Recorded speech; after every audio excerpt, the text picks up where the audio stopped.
இயேசு கிறிஸ்துவின் இனிதான நாமத்தில் இன்றைய ஆவிக்குரிய சிந்தனைக்கு உங்களை அன்புடன் வரவேற்கின்றோம். இப்போதும் ஒரு பாடலுக்கு பின்பு உங்கள் சிந்தையை தெளிவிக்கும் ஆவிக்குரிய செய்தியை கேட்கலாம். கூடாதது ஒன்றுமில்லை, கூடாதது ஒன்றுமில்லை, கூடாதது ஒன்றுமில்லை,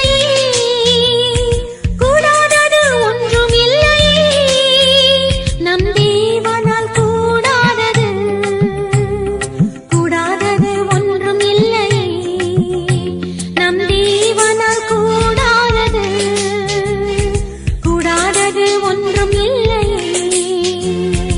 ஆண்டவர் இரட்சகருமாக இயேசுவின் இனிதான நாமத்தினால் உங்களை வாழ்த்துகிறேன். இந்த நாள் நம்முடைய ஆவிக்குரிய சிந்தனைக்காக 1 பேதுரு 4 அதிகாரம் 1 வசனத்தை நான் வாசிக்கிறேன். இப்படி இருக்க கிறிஸ்து நமக்காக மாம்சத்திலே பாடுபட்டபடியால் நீங்களும் அப்படிப்பட்ட சிந்தையை ஆயுதமாய் தரித்துக் கொள்ளுங்கள். கடைசி பகுதி சொல்லுகிறது சிந்தையை ஆயுதமாக தரித்துக் கொள்ள வேண்டும் என்று. சிந்தை, அதாவது நம்முடைய எண்ணங்கள், தாட்ஸ் அல்லது மைண்ட் சொல்லுவாங்க, அது ரொம்ப முக்கியமான ஒன்று. அவைகளை ஆயுதத்திற்கு ஒப்பிட்டு பேசப்பட்டிருக்கிறது. ஆயுதம் எவ்வளவு ஷார்ப்பா எவ்வளவோ காரியங்களை சாதிப்பதற்கு அல்லது யுத்தத்திற்கு பயன்படுவது போல இந்த சிந்தை சீராக இருக்கும் என்று சொன்னால், தெளிவாக இருக்கும் என்று சொன்னால் நாம் சாதிக்கிறவர்களாய் மாறிவிடுவோம், சூழ்நிலையை மாற்றிவிடுவோம். இல்லாவிட்டால் இந்த யுத்த களத்திலே போராட்டம் நிறைந்த வாழ்க்கையில தோற்று போய்விடுவோம். நம்முடைய சிந்தனையை ஆண்டவர் பார்க்கிறார். சிந்தனை தான் ஒரு நாள் செயல் வடிவம் பெறும். எண்ணம் போல் வாழ்க்கை என்று சொல்லி பெரியவர்களால் சொல்லுவதை நீங்கள் கேள்விப்பட்டிருப்பீர்கள். வேதத்திலே பார்ப்பீர்கள் என்று சொன்னால் மார்க் எழுதின சுவிசேஷம் 9 அதிகாரத்தில் ஒரு தகப்பன் தன்னுடைய பிள்ளைக்காக இயேசுவிடம் வரும்பொழுதும் அந்த தகப்பனுடைய சிந்தனையை இயேசு பார்க்கிறார். என்ன சொல்லுகிறார்? பிள்ளை இந்த மாதிரி ஒரு பொல்லாத ஆவி அலைக்கழிக்கிறது, அதனால் ரொம்ப நுரைத்தள்ளி விழுகிறான், கஷ்டப்படுகிறான். உன்னுடைய சீஷரிடம் கொண்டு போனேன், அவனை சுகமாக்கும்படி, அந்த ஆவிகளை துரத்தும்படி. அவர்களால் கூடாமல் போயிடுச்சு. அங்கு இயலாமை ஒன்று காரியம், அவ்வளவுதான், அவங்களால முடியல, நீங்க வேணா ட்ரை பண்ணுங்க ஆண்டவரே என்று சொன்னப்போல அந்த தகப்பனுக்கு மகன் சுகமாவான் என்கிற நம்பிக்கை அற்று போய்விட்டது. அதனால இயேசு என்ன சொல்லுகிறார் தெரியுமா? மகனை நான் சுகமாக்கிறதப்பா, அவங்க சுகமாக்கல என்ன, என்னால் முடியும், அந்த வார்த்தையை சொல்லவில்லை. மாறாக தகப்பனை பார்த்து சொல்லுகிறார், சிந்தையில இருக்கிற போராட்டத்தை அறிந்து, அந்த விசுவாசத்துல ஒரு குறைவு இருக்குது, நீ விசுவாசித்தால் கூடும். அப்ப தகப்பன் உடனே புரிந்து கொள்கிறான். மகனுடைய சுகத்திற்காக ஜபிப்பதை விட்டுவிட்டு எனக்கு விசுவாசம் தாங்க, என்னுடைய எண்ணங்கள்ல மாற்றத்தை தாங்க, என் மகன் நன்றாக இருப்பான், என் மகனை சுகமடைவான்கிற அந்த ஒரு தாட் அவனுக்குள் வருவதற்கு அங்கே ஆண்டவர் ஒரு வழியை ஏற்படுத்திக் கொள்கிறார். ஜபிக்கிறான், விசுவாசம் வருகிறது, அற்புதமா நடக்கிறது. இன்னைக்கு உங்கள் சூழ்நிலை நீங்கள் எப்படி பார்க்கிறீர்கள்? இந்த வேலை எனக்கு கிடைக்காது, கஷ்டம்னு சொல்லி வாலிபர்கள் பார்க்கறாங்க. எனக்கு வாழ்க்கை அவ்வளவுதான் குடும்பத்தில் உள்ளவங்க பார்க்கறாங்க.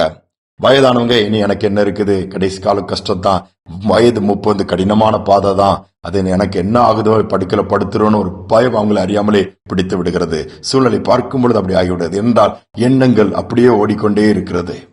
ஆனால் அதை தான் சீர்படுத்தி எப்படி இருக்க வேண்டுமாம்? பிலிப்பியர் 4:8 சொல்லுகிறது, உண்மை உள்ளவைகள் எவைகளோ, ஒழுக்கமுள்ளவைகள் எவைகளோ, நீதி உள்ளவைகள் எவைகளோ, கற்புள்ளவைகள் எவைகளோ, அன்புள்ளவைகள் எவைகளோ, புண்ணியம் எதுவோ, புகழ் எதுவோ, நற்கீர்த்தி எதுவோ, இவைகளையே சிந்தித்துக் கொண்டிருக்கிறோம். சிந்திக்கிற காரியங்கள்ல பியாண்ட் த லிமிட் தாண்டி ஓவரா கவலைப்படுகிறது கஷ்டம் தான், அது நஷ்டத்தை தான் கொண்டு வரும்.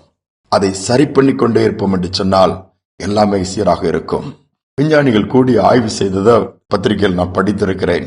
பிரெயின்ல ஒரு மைய மண்டலம் என்று சொல்லி ஒரு பார்ட் இருக்குதா, அதுல மெயின் பகுதி, அதுதான் கமாண்ட் கொடுக்குமா, சரீரத்தில் ஒவ்வொரு அவயங்களுக்கும் ஒவ்வொரு நர்வ்ஸ் மூலமா ஒவ்வொரு காரியங்களுக்கும் கட்டளை பிறப்பிக்குமா. நாம என்ன நினைக்கிறோமோ அதற்கு ரிலேட்டடா தான் அது கட்டளை பிறப்பிக்குமா.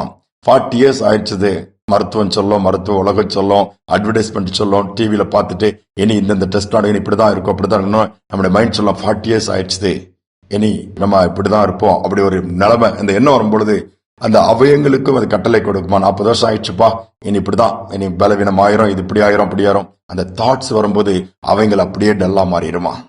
அப்ப நம்ம என்ன செய்யறது? ஒவ்வொரு வயதுக்கு தக்கன மருத்துவம் சொல்வது பொய்யா? இல்லை, உண்மைதான்.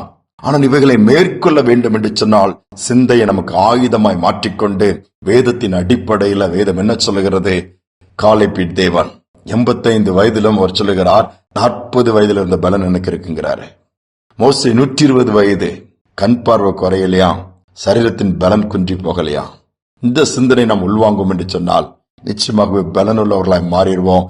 கடைசி வரை பலனோடு தான் ஓட்டத்தை ஓடி முடியும். இந்த வருஷ துவக்கத்தில் நம்முடைய சிந்தனைகளை சீர்படுத்துவோம்.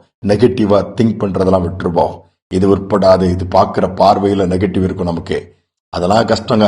அனுபவங்களை வச்சு, தோல்விகளை வச்சு, கடந்து வந்த பாதைகளை வச்சு நம்ம கர்த்தரை பார்த்தோம்னா தோற்று போய்விடும். மாறாக கர்த்தர் சகலத்தையும் செய்ய வல்லவர் என்று பார்ப்போம். அதை சிந்திப்போம். நம்முடைய சரீரத்தின் அவயங்களுக்கு அந்த மைய பகுதி கட்டளை கொடுக்கும். எழுந்து காரியத்தை நடப்பிக்க முடியும். என் படுக்கையை கர்த்தர் மாற்றுவார், என் நிந்தையை கர்த்தர் மாற்றுவார், என் வேதனை கர்த்தர் மாற்றுவார், எனக்கு எதிர்காலம் உண்டு, என் சூழ்நிலையும் மாறும், என் பிள்ளைகளும் நல்லா இருப்பாங்க பாப்பேன்னு சொல்லி அந்த சிந்தனையை அப்படியே சிந்தனைக்குள் கொண்டு வந்து செயல்படுத்துங்க. அல்லது கட்டாயம் அந்த சிந்தனைக்குள் வந்து விட்டாலே செயல்பட ஆரம்பித்து விடுவோம். கர்த்தர் நாமும் மகிமைப்படும், நாமும் நன்றாயிருக்க முடியும். ஜெபிப்பும் அன்பின் தகப்பனே, புதிய நாளை கொடுத்திருக்கிறீங்கப்பா, ஸ்தோத்திரம். சிந்தனைகள் அநேக போராட்டம், அது ஒரு யுத்த களமாய் மாறுகிறதுப்பா. அநேக நேரம் நெகட்டிவா என்ன இருக்குது, நீ அவ்வளவுதான் தங்களையே சபித்துக் கொள்கிற கூட்டம் இன்னைக்கு பெருகிடுச்சுது. தங்களையே நொந்து கொள்கிற இன்னைக்கு பெரியவர்கள் ஏராளமா மாறிட்டாங்கப்பா. எல்லாம் போயிடுச்சுது. எவ்வளவு பிரயாசப்பட்டு எதிர்க்கின்று சொல்லி பல விதத்துல புலம்பிக் கொண்டு, கவலைப்பட்டு கொண்டு, ஒவ்வொன்றாய் மனதுல ஓட்டிக்கொண்டு அப்படி என்ன செய்வதென்று சொல்லி அதனால மன அழுத்தங்களுக்குள் போகிற பிள்ளைகள் இந்த நினைவு கூர்ந்து அதிலிருந்து வெளியே கொண்டு வருவீராக. நேர்மறையான சிந்தனையை நீர் ஏற்படுத்துவீராக. எல்லா நெகட்டிவ் தாட்ஸை எடுத்து போடுங்கப்பா. தேவையில்லாத தாட்ஸை எடுத்து போடுங்கப்பா. சோர்வுகளை எடுத்து போட்டு தைரியப்படுத்தி இந்த நாள்ல சிந்தனையில் ஒரு தெளிவை கொடுத்து ஆயுதமாய் தரித்துக் கொண்டு இந்த வருஷத்துல நாங்கள் சாதிக்கிற ஒரு ஆண்டாய், உயர்த்துகிற ஒரு ஆண்டாய், நாமத்தை மகிமைப்படுத்துகிற ஆண்டாய், ஆயிரங்களுக்கு ஆசீர்வாதத்தை கொண்டு வருகிற ஆண்டாய் ஒவ்வொருவருக்கும் மாற்றிக் கொடுங்க. தாழ்த்தி ஒப்புக் கொடுக்கிற சதியை நம்ம ஏற்றுக்கொள்ளும் இயேசுவின் நாமத்தில் பிதாவே, ஆமேன், ஆமேன். நாம் சிந்தையை ஆயுதமாய் தரித்துக் கொள்ளும் பொழுது, கிறிஸ்துவின் சிந்தனையுடையவர்களாய் மாறும் பொழுது நிச்சயமாகவே எல்லாவற்றிலும் சிறந்திருக்க முடியும். இந்த சிந்தனையோடு இந்த நாளை தொடருவோம். மீண்டுமாய் நாளை தினம் சந்திப்போம்.